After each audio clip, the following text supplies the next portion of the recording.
For today's video, I have something special.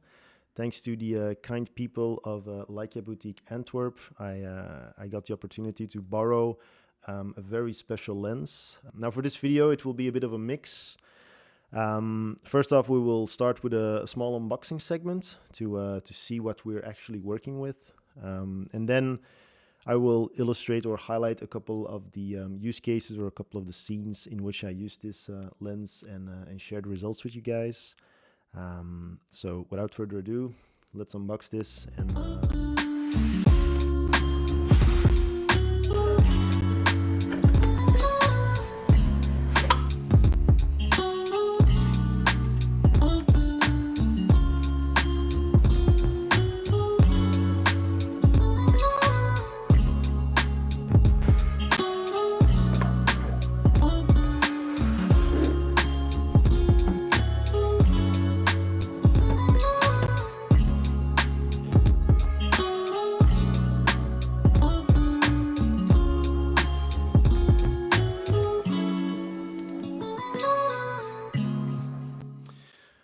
Okay, so what do we have here? We have the 50mm Noctilux lens with an aperture of 1.2.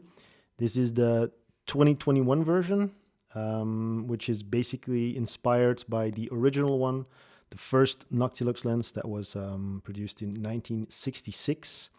It's a lens that's no longer in production anymore, and if you try to get your hands on the original version, it will set you back around, I think, something like $50K US, something exuberant like that, even to Leica standards. So the next best thing is this 2021 version of the Noctilux. It has some very specific characteristics that sets it apart from its modern day counterparts. For example, I have the Sumilux 50mm 1.4, which is perfectly sharp. I even used the Pro Mist filter on it to take that clinically sharp edge a bit off. But this lens has it built in. It's a more dreamy look. It's a bit softer. The highlights bloom. Yeah, I'm really curious to see what type of results you can get from this lens in combination with a Leica M10. I tried to put this lens in a couple of settings and see what type of results we could get. The first one being a small lifestyle shoot that I did with my girlfriend, who has a greeting cards line. And a part of the collection is a set of cards that are made by hand. And for social media purposes, she wanted a couple of pictures to illustrate that process. And I think the characteristics of this lens perfectly suit that type of brief.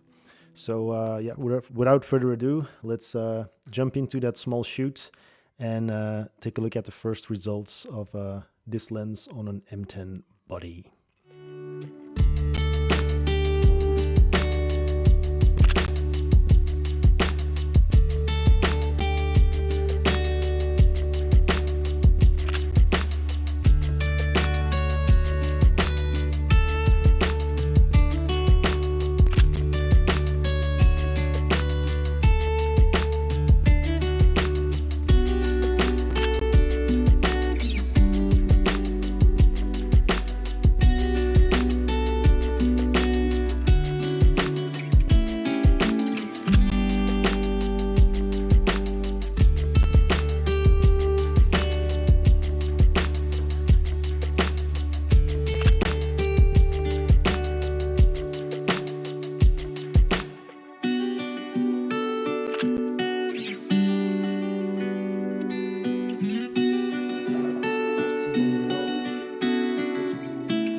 So let me illustrate the next scene or the next situation in which I used the Noctilux lens.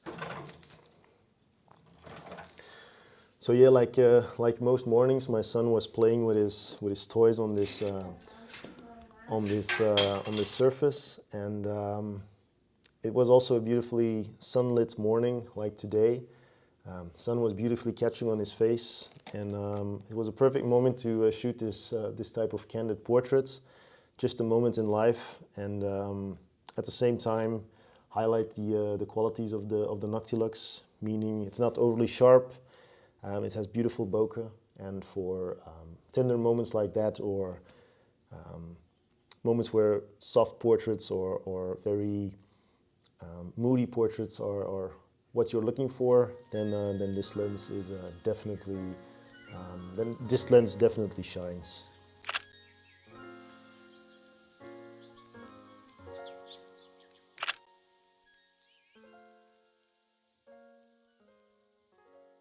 So for the final test of the Noctilux lens, I figured I would do a small self-portrait.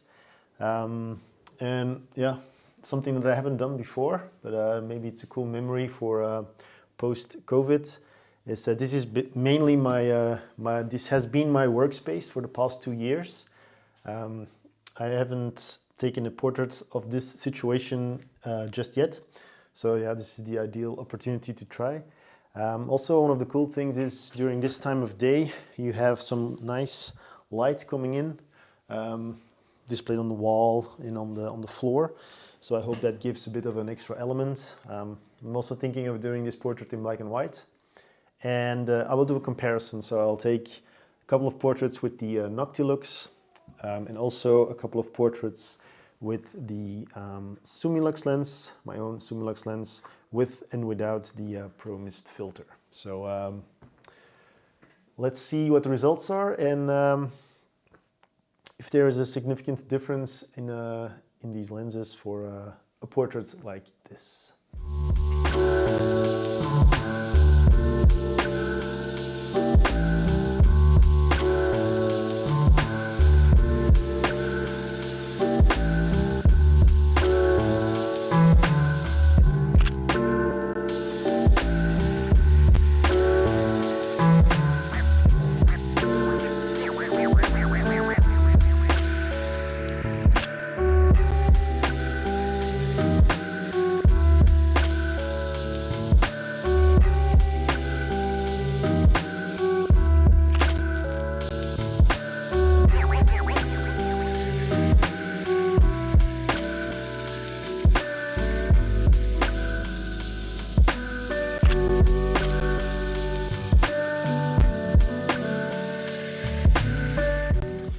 Okay, so this brings us to the conclusion of this video about the Noctilux lens.